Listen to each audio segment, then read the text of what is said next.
Another interesting panel discussion this afternoon, Reconceptualizing Education for the Fourth Industrial Revolution.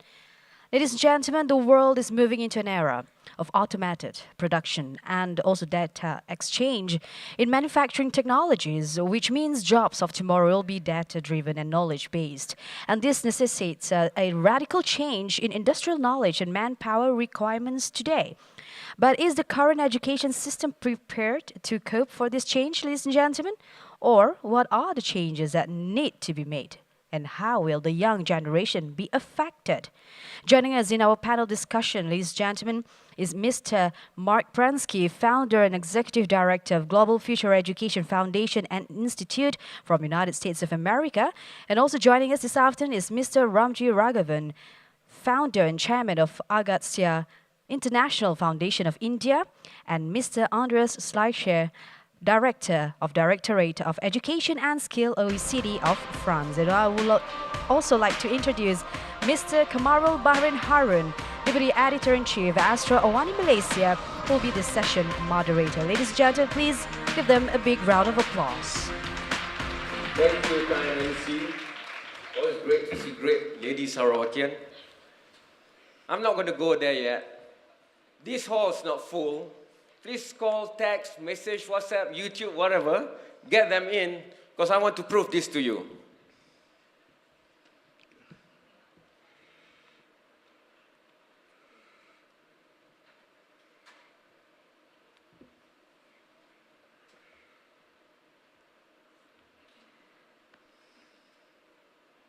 want to talk about education? This was how my father went to school. The shoes cannot be at the feet. It has to be in the neck, at the neck, because there's no roads, there's no tarred road, there's not even dirt road. He had to go through the flats of paddy field just to get there. So I want to make this point because we are going to talk about reconceptualizing education for the fourth industrial revolution. And that means that concerns everyone, every strata, every sector. I am more fortunate than many in Malaysia because I live on the mainland, the peninsular side. This side, the Borneo side, we have more than 1,000 schools in Sarawak alone. They are categorized as needing to be repaired, with over 100 as urgently needing to be repaired because they are so dilapidated. Some of them only have red earth as the floor. But don't let me tell you the story. Assalamualaikum, good afternoon. The video will tell you more.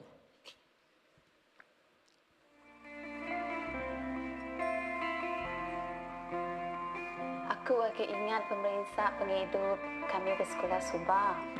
Jauh beda engau ke dia tahu.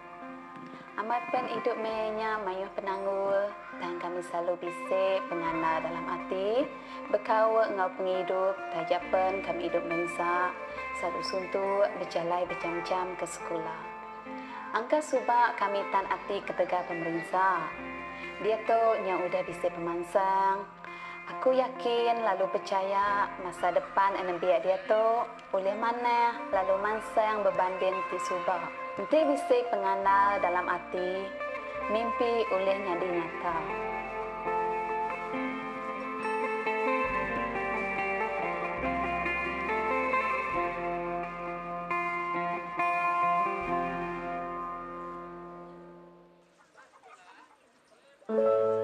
Tadau diti, tadau tegazo aku mah hidagun. Tadau diti, akan katarak nasusuvanku. Na apoi mananku, tadau bianu baho kesusubazan mentah tada subai. Osadu pemait panahon ke mga hijikul. Nga asalna ikina bako mamala mga semikul. Amuku elaan lakura raditi. Nga apoi mananku, otoman iti kinavaku das piano. Asana iti kinavaku lumikot mga sikul. Perimananku.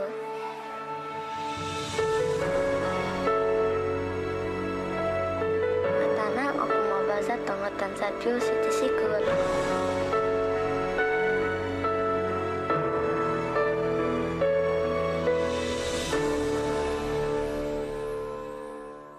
thank you so much. I verified that because that's my channel, Astro. And Cikgu Alice, the first that you saw in the video, she was a student in Sekolah Kebangsaan Sungai Paku in Kapit, Sarawak. The nearest town or the nearest city to Kapit is 2 hours of boat ride away. There's technically no way for you to drive normally to Kapit. And the school is not even right in the center of Kapit. It's right in the depth of the rainforest, where Astro had to build a hostel for the kids to be able to go to school. The second video that you saw, little adik, as we call them here affectionately, Gelita Jas, also in Borneo, but another neighboring state of Malaysia called Sabah, is from Sosongan Mangandai, which is the river of Mangandai. There's a village there.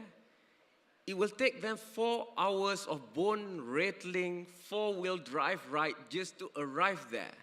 And sometimes you have to cross the river with the 4-wheel drive, and the river water level is right up to your driver's window. So I want to start with that because I want to pay homage and tribute to where World Islamic Economic Forum, the 13th is. It's right here in Borneo for the first time. Kudos to the Sarawakians. I hope you join me. But now let's be real. The theme is about digital disruption, when we still have the disruptions from the first, second, and third industrial revolution. So I thank God that I'm not the one that have to give you the answers. I have 3 astounding, extremely brilliant panelists today. I've had a small debate with them in the speaker's prep room. I want to start with the German in the room, the one furthest from me. He's the tallest, I think. Andreas Schleicher. He's the Director for Education and Skills Directorate or Initiative of the OECD, Organization for Economic Cooperation and Development. But more than that, many Malaysians, I know for sure, will know about PISA and PISA tests. Because that has been coffee shop after coffee shop discussions, sometimes even spilling it onto the street, of whether our education system is good enough, because PISA test means we test them on the most important STEM subjects like science and math for the 15-year-olds. We'll come to that later. And then we have, I'm so glad to meet Mr. Ramji Raghavan, founder and chairman of Agastya International Foundation. This is a grassroots initiative to support and transform primary and secondary school education, government public school also. But it's also the world's largest hands-on mobile science education program for the economically disadvantaged children and also for the rural teachers. What's more interesting for me is, I think Mr. Raghavan went to London School of Business, was actually a VP of Citibank, but left all that just to ensure that there's curiosity among children in India and they will be excellent in the subjects that matter.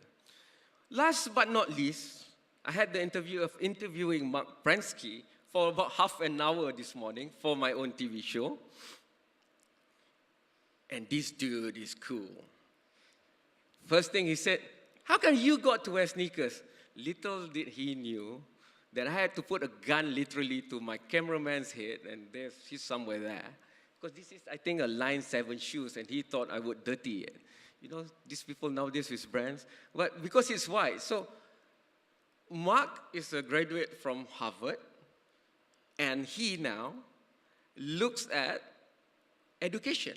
And that's good for us because as the founder and executive director of Global Future Education Foundation and Institute in the United States of America, he thinks that what we have is not good enough. We're not looking at the right thing. We're looking at everything else except the one that matters, which are the students themselves. So I hope you like my video. I did. Thank you very much. So let's set the ball rolling. I'm going to lay down the house rules for the next 50 minutes or so. The first 5 to 8 minutes, I'll give everyone a chance to present their case. And the question from me is, so yeah, we know about this fourth industrial revolution coming. Like I said, in Asia, we're still grappling in Sarawak right here in Borneo about the last 3 industrial revolution, digital gap, telecommunication gap, economic gap, whatever else. But where are we on average in that, going towards the 4th industrial revolution? So I would like to call upon my new friend, I hope, Andreas, to start first. After that, we'll go for the coffee shop talk. And I promise you, I won't keep you to the last for your opinion to matter. How do I advance? Can we have a clicker? Please do not take my picture with the white shoes and viral it on social media. My boss would kill me. I do have a night job as a talk show anchor. Thank you. Assalamu alaikum. Welcome, sir. I think the biggest challenge for us in education today is that the kind of things that are easy to teach, maybe easy to test, have also become easy to digitize, to automate, to outsource. Now, the world no longer rewards you simply for what you know. I mean, Google knows everything. The world rewards you for what you can do with what you know. You can see that on this slide. We've seen a decline in the demand for manual skills. Now robots are taking over whole factories. But in fact, the steepest decline in the demand for skills is what we call routine cognitive skills. No? Memorizing something and expecting that's going to help you later in life. You see increases in the demand of skills in the digital world. In non-routine analytic skills, that is your capacity to create new things, to create new value, to do something that is of intrinsic positive worth. And social skills, your capacity to collaborate, compete, and connect. There are essentially 2 effects of digitalization. The first is things are pushing down from routine tasks to non-routine tasks. And the second is working with tasks that are more digitally intensive. And you can put these things together, and you can see basically how this works. You know, we are getting more work that is requiring non-routine tasks and a more digitally intensive tasks. This is what the 4th industrial revolution is doing to us. So let's have a look at where we are on this. We have tested creative digital problem-solving skills, first among older people, now 55 to 64-year-olds, and you can see basically this is how well people are equipped for the digital world. Now, you can see about 10% of people on average, 1 in 10 who in the older generation was reasonably confident in solving complex problems with digital technology. Now you'll tell me, well, that's just because the older generation is not so familiar with the new technologies. Among young people, it's going to look a lot better. No? But in fact, when you look at the same picture among young people, you can see, yes, the picture does look better. We have many digital natives, but still, even in the most advanced nations in the world, you talk only about every second young person being able to create new things with digital technologies. And look at how things, sorry, this was too fast. Look at how things have changed. You look, for example, at a country like the United States. In the older generation, they were at the top, after New Zealand. In the younger generation, they're pretty close to the bottom. Not because things got worse in the United States, but things got better, faster in so many other countries around the world. No? Singapore is an interesting case. Right next door. In the older generation, very few people are equipped for the digital world. In the younger generation, 2/3 of people are well prepared because they've put in place the kind of paradigms to educate people well for this new digital revolution. But huge differences across country, and what you can see even among the young people, many people are not ready for the world which we are talking about. Let's have a look at another dimension of this. If you are basically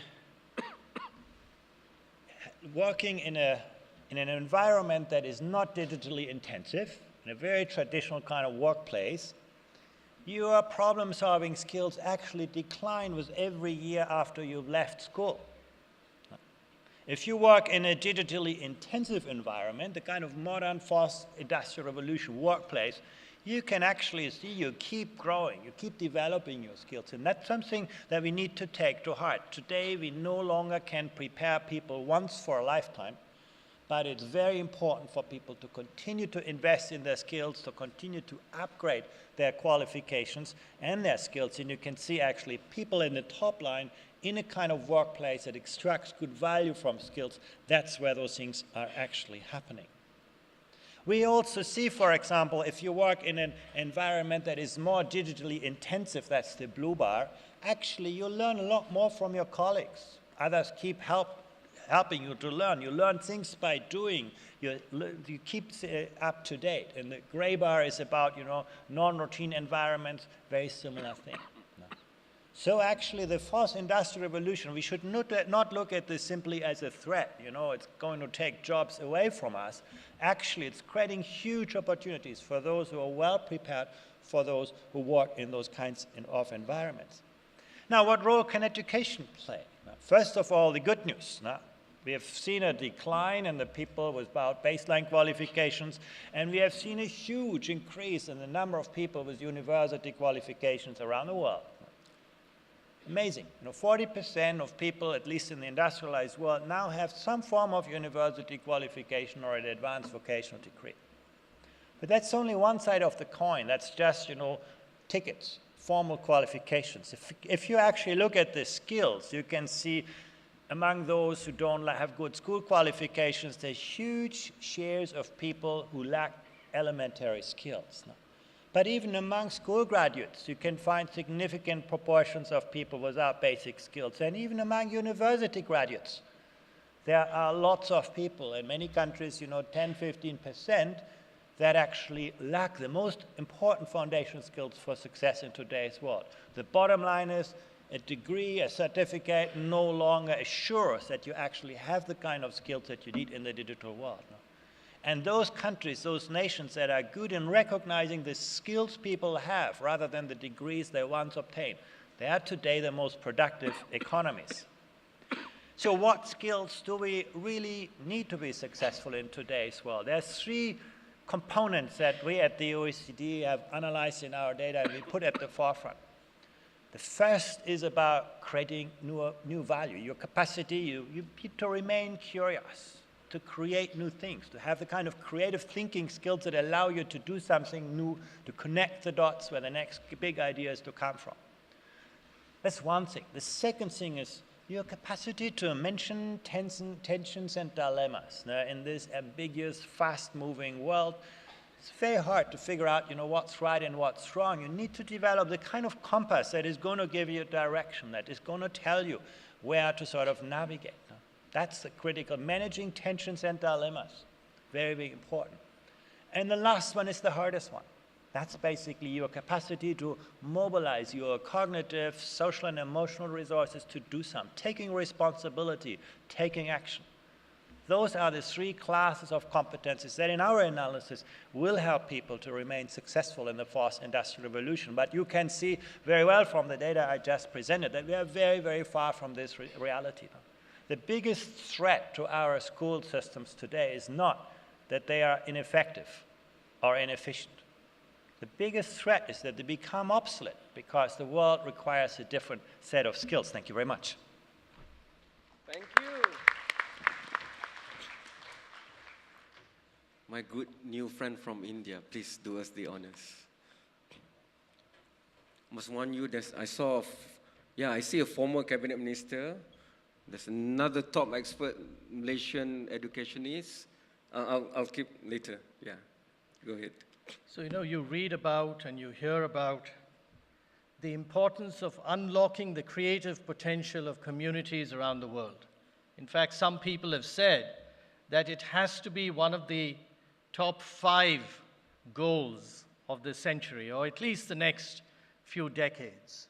So when I came back to India in the early part of 2000, the sorts of questions I and a lot of my group that I gathered around me asked were, what makes you creative? What makes you innovative? What makes you a great problem solver? Are you born innovative and creative? Or is this a skill that can be learned? And if it can be, how would you go about doing it? And perhaps equally important or more important in a country like India, how would you scale it across the country. You know, typically you hear that creativity is for the well-off and its elementary education is for the poor. But actually, creativity may be a luxury for the rich. It's absolutely essential for the poor because they face a lot of problems and challenges, and they've got to solve them, right? So these were the questions we asked, and it was fascinating, but we didn't really come to an answer until I came across this. I hope you can see it. It's a little top, and I think it's got the answer. Now you put it on your hand, or better still, on a surface. Can you see it? All right. And it sits on its bottom because that's where its weight is, its center of gravity is.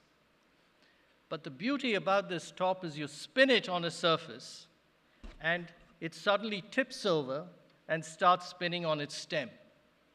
It's very unexpected, very counterintuitive.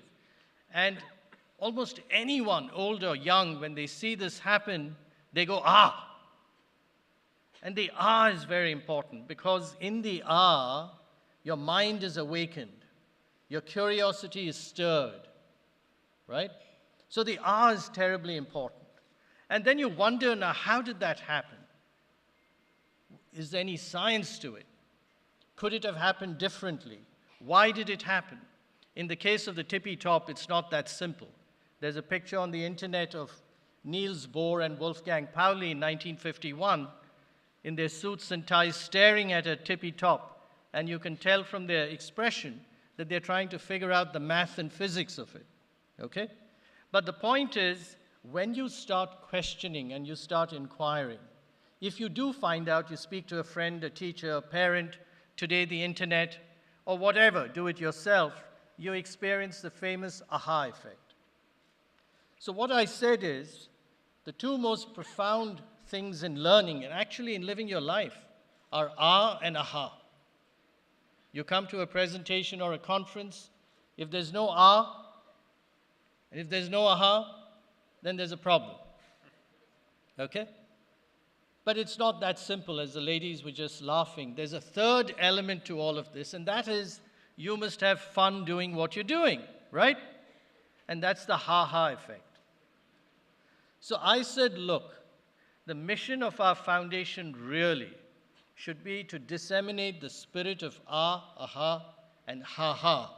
And if we did that at scale and very effectively, we would bring about a transformation ground up.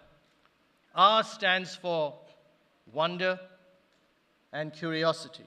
Aha stands for filling in the blanks, which probably requires a fair amount of creativity. And ha-ha stands for having fun, being confident, and so on. So curiosity, creativity, and confidence is really the name of the game. And if we can awaken that in the education system. Today, you go around the world. I was talking to Marc. Ask yourself, walk into a typical classroom, is there much ah? Probably the ah is a negative ah. I want to get out of here. Is there any aha? Well, the aha, filling in the blanks, tends to be standard exams and the grades you got. And you're being judged on the answers you're giving to questions. You're never judged on the kinds of questions you ask. It's always about the answers you give. And is there much ha-ha? Well, maybe between the students there is, but not much between the teacher and the taught, I don't think. Of course, there are exceptions. So that's what we believe in the foundation. If we can awaken curiosity, nurture creativity, and instill confidence, we would bring about a transformation in learning. And if we can do that at scale, then whether it's India or any community in Malaysia or anywhere in the world, then you're going to have some ah, ha, ha, ha as a civilization.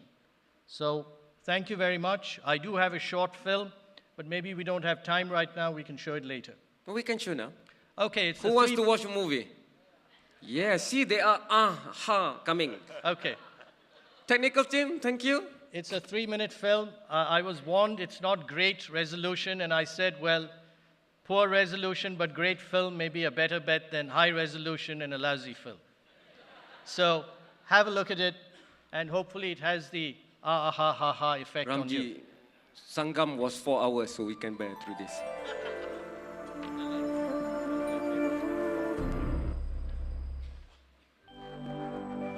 Where the three southern states of Andhra Pradesh, Karnataka and Tamil Nadu meet, just a 2-hour drive from the city of Bangalore, Agastya International Foundation occupies a 172-acre campus. This campus is the main hub for mobile labs that take lessons in science, math, ecology and art to village schools and communities.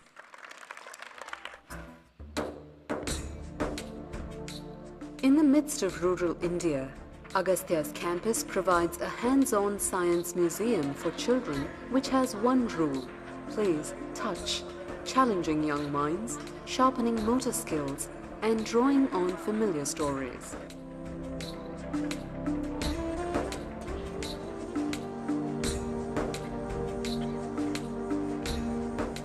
At one end of the spectrum are the durable, elaborate models used in the Discovery Center and carried to science fairs. At the other end are low-cost experiments and models that can be easily and inexpensively replicated.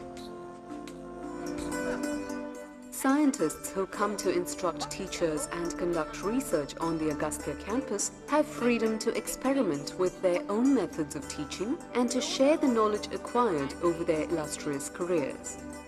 Teachers from rural areas rub elbows with some of the great scientific minds of India. While scientists, artists and other visitors instruct the teachers and children, some of the children are also selected for the Young Instructor Leader program. Children are selected to be young instructors when they show special interest and skill. Agastya also reaches communities through science fairs which come into town with all the excitement of a traveling circus. For a few days, young instructors demonstrate low-cost experiments and elaborate models to children from the local schools. Integrated learning, art, dance, as well as science and math are taught on the campus. This engages the child's mind and body so that science and math come alive in new and different ways. Mobile labs visit rural villages after dark and whole families gather at a central location, often illuminated only by the lanterns the vans carry. Communities learn about the importance of ecology, the value of Ayurvedic plants, and other lessons useful in their lives. As the spirit of Agastya spreads throughout the country and around the world, it is bringing the rural poor to the table as India makes her mark on the global scene.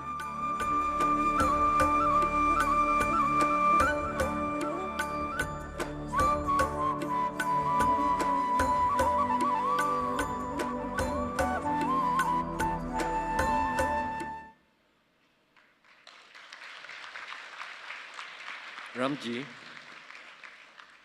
if you promise me that you'll speak to my very esteemed member of the audience, he was a former cabinet minister, I'll help you do a kick-ass video, pardon the language. Can I? Okay. Is that a deal? It's a deal. Okay, Tan Sri, please don't run after this. I've already set you a date. Terrific. The guy, you know, parents in Malaysia would kill for the chance to enroll their kids in Harvard. But this is a Harvard graduate that said to me just now, Harvard didn't teach him much. So over to you, Marc Prensky. Please wow the crowd. Okay. We have a clicker. Do we have slides? I can't see. Okay. Yes, that's it. Good afternoon, everybody. I'm very happy to be here. And I'm going to go very quickly. And I'm going to start with the perspective that we all want our kids to be educated. But what's changing in the world is what an education is and what being educated means in this new world that's coming to us. The biggest barrier that we have to changing education is that we all went to school. And therefore, we all think we know more or less what school is and what education is.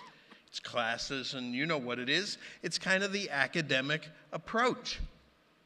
But the good news is that there's something emerging bottom up around the world. In every single country, there are people, schools, who are doing things in a very different way. And in order to think about that, we'd better not think about taking the old way and adding on a few things here and there, 21st century skills, etc. We need to make a civilization level change in how we think about education to a very new educational paradigm. So right now we start with the tradition, we do some things for today and tomorrow, and then every once in a while we remember, gee, there's a day after tomorrow. But the kids, the day after tomorrow is everything. That's the only thing that counts for them. So instead of just going to tomorrow, we need to go to the day after tomorrow. Now, when I heard that about reconceptualizing education for the Fourth Industrial Revolution, very nice title, I said, gee, this has already happened. It's already happened, and it's a huge change that's already happened. As important as from when the world was flat to when we realized it was round, or when we thought everything went around the earth, to when we learned we went around the sun. The trouble is that most of us, most of the adults in the world, have no idea that this is going on. And the reason they don't is because it's by kids and for kids. And that's what I'm here to represent. It's not we have to tell the kids what to do. We have to listen to what they are doing. You know, some of you may be aware that the biggest educator in the world is YouTube. Right? Most of what we do in school is irrelevant. The kids don't like it. So I talk about unleashing the power of 21st century kids, and you've got to think long term. Look at this kid. This kid will be an adult in 20 years. How much will his world have changed? Or how much will their world have changed in the 10 years till they become adults? They need our help to be the people they want to be, and not, and this is really important, the people we want them to be. They don't like that very much. They're going to live in a never-before-seen context. They're going to live in a place that's very, very different than the world of yesterday where we grew up, which was, as we all know, a world of reading and writing. They're already empowered to do enormous numbers of things, whether they have technology or they don't have technology, or they're just looking forward to having technology. They can do all these kinds of things in new and better ways. So to prepare these kids to thrive in this new and different world, we'd better start treating them differently. The root of the problem is how we treat kids. It took me my whole life to figure this out, but it's true. Because we have to stop treating kids as our pets. What do we tell them? Sit, be quiet, go here, do this, follow me. Perform the tricks I told you. That's testing. Go to the bathroom when I tell you. We have to begin to see these young people all over the world in every one of our countries, not just as people, but now they are people with extended brains all networked together. If they don't already have a cell phone, they certainly will get one sometime in their lifetime. And they're going to live in a world where all these technologies that we hear about are going to come together and converge. And the pace of change will not just get faster, but will accelerate, get faster and faster and faster. And a world that anything that two people can do equally well will be automated. So what do you have to do? You better prepare. And the kids have figured this out way before us, and they're already preparing themselves. Some of them are preparing themselves in video games and other kind of uses, or in WhatsApp, or figuring out how to connect. Some of them, more and more of them, are doing real-world projects where they take the technology and the skills and the abilities they have and they improve their world. You told me about all the schools that need improvement. Well, we got kids who can do that. They want to do this, and I have a database which is free and you can all get about hundreds of projects that kids have done in the world. You can get it on the web or on your phone. And our job as educators is to empower kids further. We do a lot of telling to kids. We do very little asking. And that implies that we have to have different ends. Why do we educate our kids?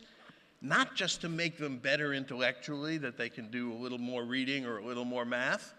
Not just so they can fill whatever jobs come up in the future that we don't even know about. But so that they can better their world, locally or nationally or globally, so that they can become good, effective, world-improving people, each of whom is unique. And that's the big feature of this. Because every kid in the world is unique. We have to help them figure out how they are unique and how that can contribute to the world. You know, we used to say, okay, we'll give our kids content. That'll produce learning. Hopefully they'll be improved people intellectually. And then we put this huge bet into place that someday they'll go out and improve the world. And some do and some don't. But today we can do it differently. We can put kids together with real-world problems from the very beginning. And they come up with solutions often that we haven't thought of. And then we get an improved world, which is great. But the kicker is that we get empowered, world-improving people forever. That's what we're really after. So just to sum up in terms of policy, because that's what we need to do, there are really two paths. One is to try to fix the education that we have, this academic education. And all the things that we're doing, whether it's 21st century skills or social emotional or innovation or creativity or school choice, all these things are not getting us where we want to go. They're not getting us to the education that truly prepares the kids. Part of it is because a lot of it's based on ranking. And ranking, in my opinion, is really, really destructive to kids. First of all, it's almost impossible to do accurate ranking. Second, it typically only tests certain intellectual skills. We don't look at action and relationships and accomplishment, although I think my friend Andreas is telling me that we are starting to do that a little bit more now. But it hugely, hugely increases stress, putting in the kids in a race that almost none of them can win. We have 2 billion kids in the world. How many are going to be in that top 1%? That's a very small number of them. And the worst part is that ranking can actually literally kill. It can kill creativity and it can kill incentive. But in my town of Palo Alto, California, kids who have been trying to climb this ladder and get into the best and increase their grades get so depressed they throw themselves under the trains. And they had to put guards at all the stations to prevent this from happening. The point is that it's totally unnecessary because there's a much better way. There's a different perspective on education, which is to empower our kids to better their world. And I've got a book, and I'm not here to sell books, but if you want one, let me know. By asking, what do you care about? Let's focus on you, the kid, not the jobs of the future, not the skills. What do you care about? What are you good at? What do you love to do? And now, let's help you get better and better at that. Let's help you adapt that to the digital world. Let's help you become who you want to be. And this is totally possible. I have a very good friend who's a partner, a teacher in Palo Alto. This is one of her former students. He's now a well-known actor. She showed me I could take my dreams as seriously as I wanted. And every single kid has dreams. All the kids in your video, and your video, and your video, all have dreams. And our job needs to be to help them take those dreams into the future. They need an education that empowers them to better their world. We need to create it. So I have a proposal that what if we spent a year in every country just making the world a better place, having all our kids do projects that improve Malaysia or any other country. I think that would be great.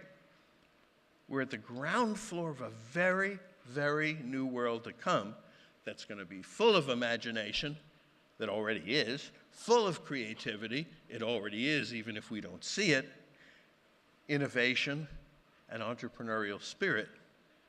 And ladies and gentlemen, I'm a huge optimist about the future of education because I'm an optimist about the kids. And I mean all kids, everywhere. So let's give them an education that prepares them not for the past, not for the future needs that we think we may have, but for their own individual success based on who they are. Thanks a lot. If you want the slides, you can get them. Thank you. Thank you very much, Mark. I agree with all except for that one slide that had that Red Devil team football. In Malaysia, we cannot have this Setan Merah Red Devil. Devils are bad here. So only Liverpool, okay? I'm the moderator, come on. I'm going to stand. Both my parents were teachers. I told you already, I showed you. I've never worn white stuff with my whatever. But I want to imagine, as I was walking, I get nervous every time. This is World Islamic Economic Forum. So I was walking there. So I was imagining my dad walking 10 kilometers to school in the muddy flats of a paddy field.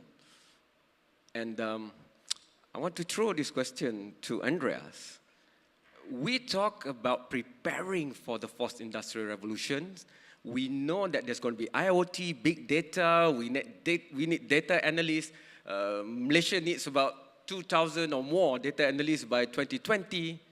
But if we were to listen to Marc, that's the future that we say we want, not what the kids might want to have to solve a lot of the damages done by our generation and the previous generation as far as sustainability is concerned.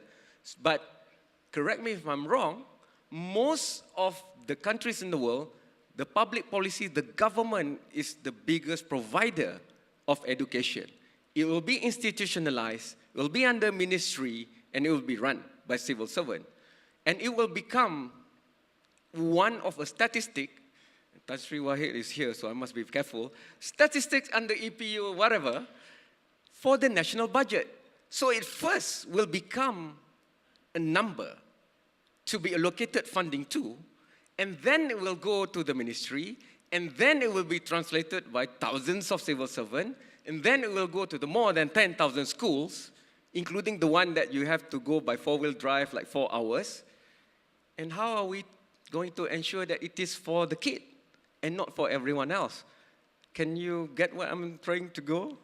Absolutely. Because you're a German, so you're very precise, right? Yeah. You go drive it. Yeah, no, I think the point to make is, and it starts, we have this kind of pipeline model where, someone in the government invents the kind of curriculum, and then it trickles through the systems, through all the layers. If you can get closer to the mic. Through all the layers, and it ends up in the classroom, and it's taught to students. And that kind of model basically means any change takes like 15, 20 years. And when fast gets really fast, being slow makes you very, very quickly disoriented. Yeah. And that's what we are seeing. Mm-hmm. So the only answer is that we have to create that knowledge in the front line. And actually, if you go to some of the highest performing education systems, like Finland in Europe, or Canada in North America, or Singapore here in Asia, what they do is they have put most of the knowledge creation into the classroom. Teachers are designers of very innovative learning environments. They're not, there's not prefabricated wisdom that's trickling into the system. So I do think, actually, we need the kind of institutions. We need to provide every child with a good education. And I do think there are good answers to that. Okay, I want to use Marc's argument about ranking. You're the father of PISA tests, but your test also debunked a few myths. The myth that was said was, if a country is poor or a state is less developed, then of course the education system would suck, the students wouldn't be achieving. But that's not really the case from your own test and ranking. Yeah, absolutely. That's one of the most fascinating findings, that the national income of countries, GDP, today only explains about 6% of the performance variation among countries. You know, the 10% most disadvantaged children in Shanghai do better than the 10% wealthiest in the United States today. That basically shows what's possible. In the past, you know, there was a strong link between poverty and destiny. Today, actually, education can get you out of this, and there are some people really on the way on this. No wonder the president just sent press releases in 140 characters. Lucky now it's 280. But I'm going to go to Ramji now. You get that, right? The 10% most well-off in America, and that's the most well-off nation, this poorer than the 10% least able in Shanghai, right? You get that? Okay, you get, never mind. Ramji, but this is no stranger to you, this fact. Human beings are unique. You only need to empower them, and that's what you do. Whether it's on motorcycle, and thanks to your video, I'll forever be seeing a square bicycle tire, which I thought was not possible before when I was small. But that's the point. You have a center, when you have mobilization, all you need to do is attract, give them that curiosity, and they will discover everything else. Yeah, absolutely. You know, the New York Times used to, on the front page, carry a quote saying, "Curiosity is the world's most vital natural resource." Okay? And it is, because they've shown that 98% of children between the age of 2 and 4 ask a lot of questions. That goes down to 25% by the time they graduate from high school in the US. Now, in many other countries, it may be a lot less, the number of questions children ask. So curiosity is very empowering. And as a friend of mine once said, he came from Cambridge, an Australian mathematician, and he said, "Ramji, you know, I've seen something here, and what I've seen here is the children you work with may be from very poor families. That's the bad news. Correct. The good news is they're much less distracted. They have very little baggage. Okay. As compared to kids in London in top schools. Yes. So you're actually dealing with virgin minds. All right. So if you can plant these seeds of curiosity, which can flower into creativity, in these virgin minds, then it's like planting a seed in very fertile soil. You're going to get a tremendous output. Okay. So that's really the way to look at it. I'm very democratic. You can stand straight away at the front mics. I think 1, 2, and 3. I promise you we do not have time. We only have 10 minutes left. Marc. But I need to talk to that because I disagree. I think that every kid is curious about something. I think that if we figure out what they're not curious about is math and science and social studies and history the way we teach them. And we say, oh God, can't we make them curious about that because we may need that? That's the wrong approach. That's the approach we've taken. We need to look at every single kid, find out what that kid is curious about, and then make them more curious and help them figure that out and help them get, you know, the kids, some kids are curious about video games. Some kids are curious about their what happens on their cell phone. Some kids are curious about nature. So, you're the proof itself. Remember that race of the Cold War between the supremacy of science in America versus Russia? Yes, I do. Please tell that story. Yes, well, I was a kid who grew up when Sputnik went up into the air. And in the US, there was this huge crisis, and I was one of the kids pushed into math and science, and I went through it, and I did okay. But it took me till my last year of college to change my major to languages, because I didn't care to be a scientist.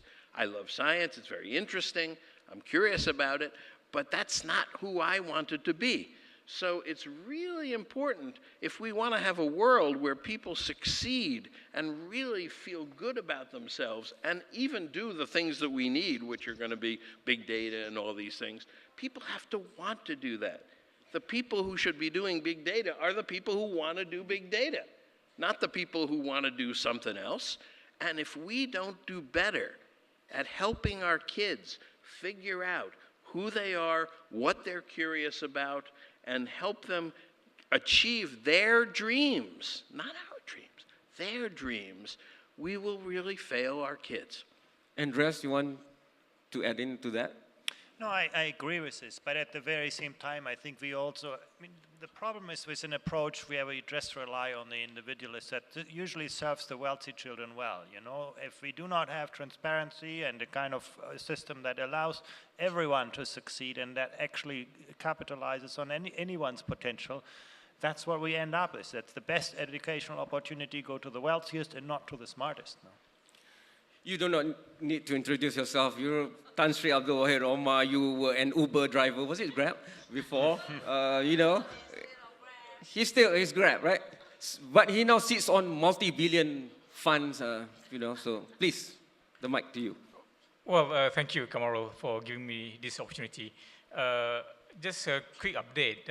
The 2,000 schools that require attention, which Kamarul mentioned, so that's already going to be addressed. The government announced a 2.5 billion ringgit allocation to fix these schools over the next 2 years. So there's 1 billion ringgit in Sarawak, 1 billion ringgit in Sabah, and half a billion ringgit in Peninsula Malaysia. I just wanted to put that on record. Now, very fascinating what the three gentlemen have articulated, especially to Marc and Ramji. Now, what I'm keen on would be how do we get it done here in Malaysia? And so from the two gentlemen, and to Andreas, is there a country that we can emulate who are at the forefront when it comes to education to prepare for the fourth industrial revolution? Thank you. Well, to asking me, we're trying to figure out how to get this done, but it's happening bottom up. So I have not gone to a country where people have not said, oh, I really love this. We're trying to do this. Look at what I've done with my kids, or I've homeschooled them, or I've put them in this particular place. We have to look for those instances and then use those instances as the seeds and as the model for where we need to go.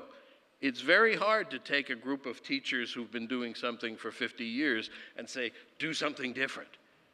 But some of them want to. And those who want to need to be the seeds of change.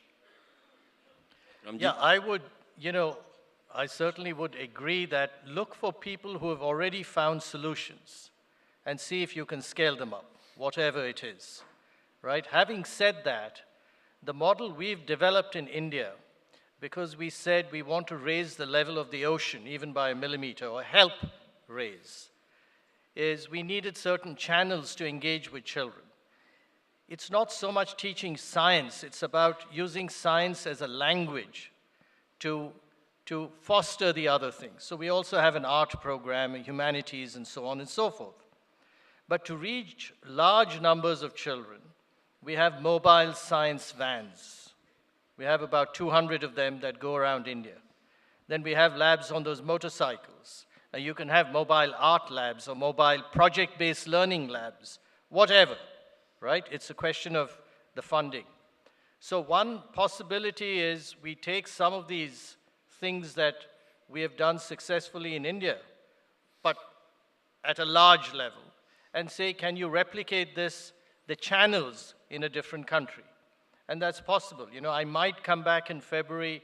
I met a lady who had worked in the Prime Minister's office, who talked about having a workshop on some of these things later on in February. And she said, maybe you should come and present what you guys have done, and maybe there are ideas that we can, exchange. We can learn from you, and you can learn from us. But it's about access, reaching them. In a lot of India, you don't have internet access. That might even be a good thing for some people, but you don't have that. And how you get to it is a different challenge. So we've had to use a lot of physical channels to reach people in the villages. But an important thing is we have a program where we encourage children to teach other children, which you saw in the film. Now that has turned out to be very transformative. The Young Instructor Leader program, peer-to-peer learning, is catching ground. So that could be very powerful.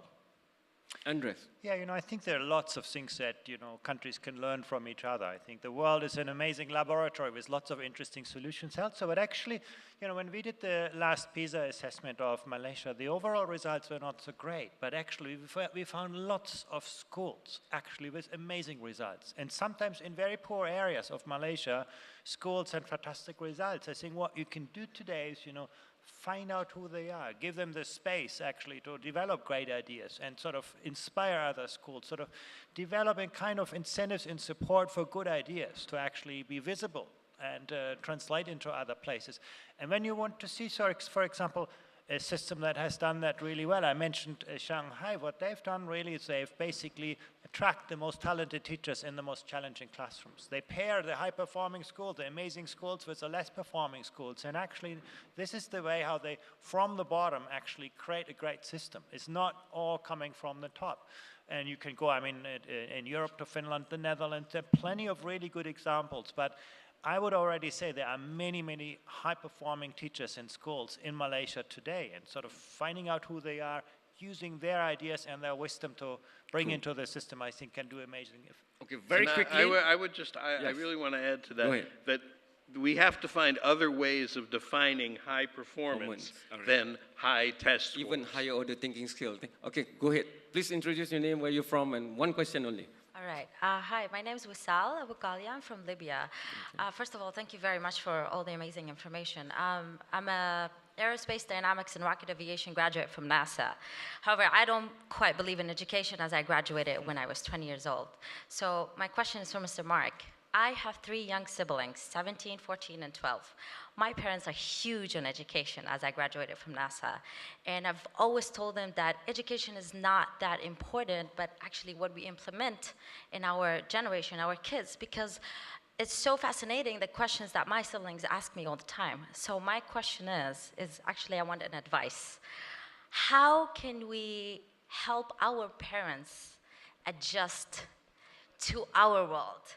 Because adjustment is extremely difficult. We can't just enforce. Trust me, we in Malaysia identify with you. We get the point. I'll get Marc to answer. All right. Thank you. Clap harder. Tan Sri is here. Please, 30 seconds. My name is Yasmin Mubarak. I'm from Sri Lanka. I'm working with education psychology. So I have a company called Modern Learning Studio. What we do, we develop system for kids to understand the concept. Okay. Right. My question. Right, 20 years before, it took us 5 hours to cook. Now it's just 5 minutes. 20 years before, right, it took us to, 50 years before it took us to go to America to Malaysia. It's more than 3 weeks, 4 weeks, right? If you are sending an email, it took us 1 week, 2 weeks. Okay. But still, the education system, we have to complete our education within 10 years, another 3 more years to graduate in university, another 3 years. Right. To get a master's, another 2 years, to get a PhD, another 5 years.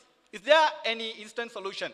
Okay. So everything becoming smart. So what's now is not good enough. It's too late. By the time you finish PhD, things have moved on.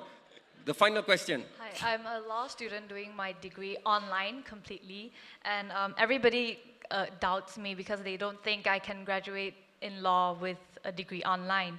And I also doubt myself. And a lot of teachers I meet say it's impossible to transform education to become online completely. But I would like to know what the panel thinks in the next maybe how many years, whether or not education would go online completely.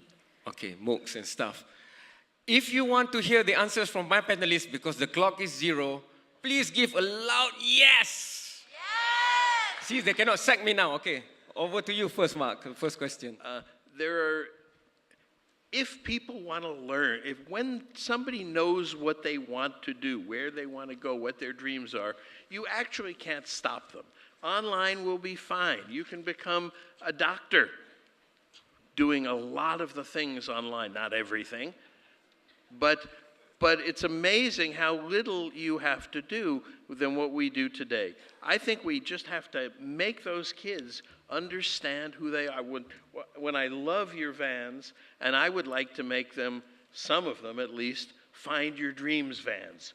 So when the kids come in, we don't say we're a science van or we're a an arts van or we're this. We are a van to help you find who you are and what you want to do. And then once you know that, we have lots of ways. School can be great. If you want to become a chemist, go all the way through school and become a chemist. But if you want to become something else, then you have to figure out the route with our help to get there. And I just see that there's so much power in the youth in the world today that if we allowed them and if we listened to them and said, just help us fix the country, just help us fix the world, they will go a lot further than we think. How do they manage their parents? How do they manage their parents? They have to have the conversation with the parent that says, help me figure out what I care about, what I'm good at, and what I love to do, and then steer me in ways that are going to really help me improve the world. Our Sri Lankan friends say going through the master's PhD is not good enough anymore. It's too late. Going through the education system, it takes too long. You know, the people who are already in the system, that's not going to change a whole lot for their lives. So that generation is going to be the last generation that goes through obsolete. That's what you're saying. This kind of way. We have to start with the little kids. And we really have to help them understand and help the parents understand that what worked for the parents is not going to work for these kids. So please help me think about something different that works for my generation. Andreas, from the American, I have to go to the German, please.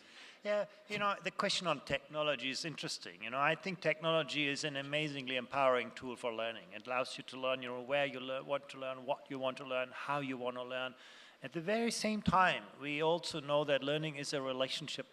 Learning is a social process. Great technology can amplify amazing teaching, but it's never going to replace poor teaching. Now that's why, for example, digital learning resources are a lot less successful than we imagine. So it's really about how we combine the kind of powers of digital technologies with the human qualities. I give you just one example on this. You know, we did an experiment with 4-year-old children. They were actually taught, American children taught Chinese. And they learned this very quickly. After 6 months, they were actually starting to sort of say words and so on. Then the whole kind of scenery was replicated with digital technologies. Same teacher, same lesson, everything the same. The children watched those kinds of events and movies and so on. The learning gains were zero. It really shows us, you know, technology can enhance learning, particularly for adults, you know, create more flexible learning paths, but learning is a very social activity. I must support brochure Dortmund now. Can I leave with a... You still want to answer? Okay. I just want to say that this is really important because it took me my whole life to realize. Education is not the same as learning. Learning is a means to an education. And education is being able to accomplish things in the world. And so learning is not the goal. Ramji.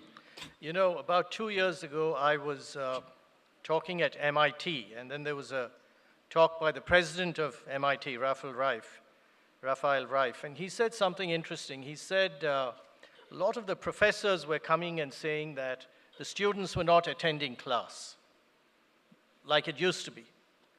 So how come? MIT has the best professors, Nobel laureates, and so on.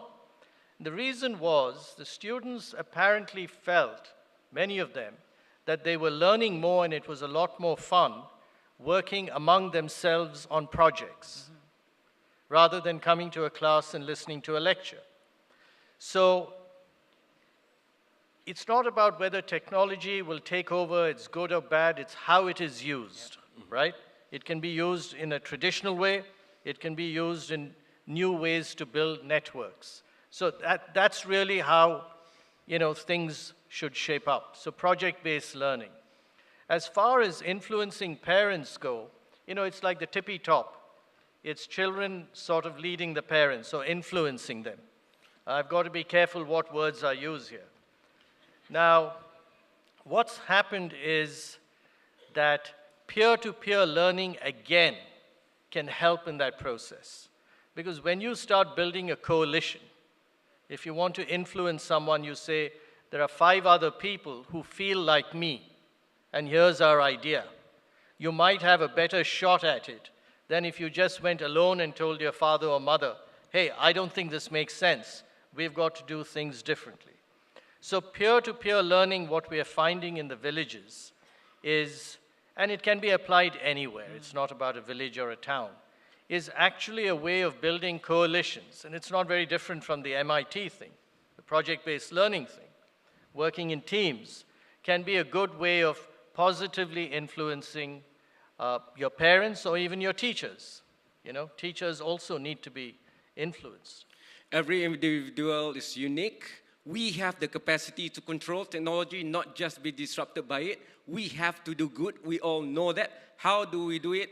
You keep on the conversation going. There's this alumni thing that WIEF has just launched at the media room. Go in there, keep the conversation, and I think you'll agree with me, it's not where I wear my white shoes, it's where my white shoes goes to and what do I get. And I think this is one of the best panelists I've ever had. So please, big round of applause.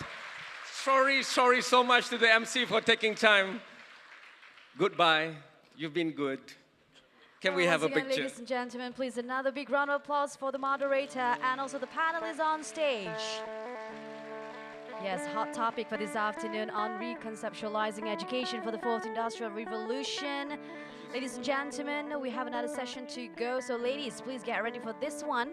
All right, for our panel discussion next, focusing on fostering entrepreneurship amongst women. All right, in conjunction with the 13th WIEF here in Kuching City. And of course, ladies and gentlemen, for our next session, all right, the panel discussion is fostering entrepreneurship amongst women. All right, distinguished guests, ladies and gentlemen, as we move deeper into the 21st century, gender equality in the marketplace becomes more pronounced, all right? And more important than ever, we need more tools and support structure to bring more women entrepreneurs into the mainstream fold so that they are empowered to make their own life and economic decisions. And also, what are these critical tools? And what does the support structure for women entail? So we are going to discuss that later in a bit from now for the panel discussion, focusing on fostering entrepreneurship amongst women.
Distinguished guests, ladies and gentlemen, please,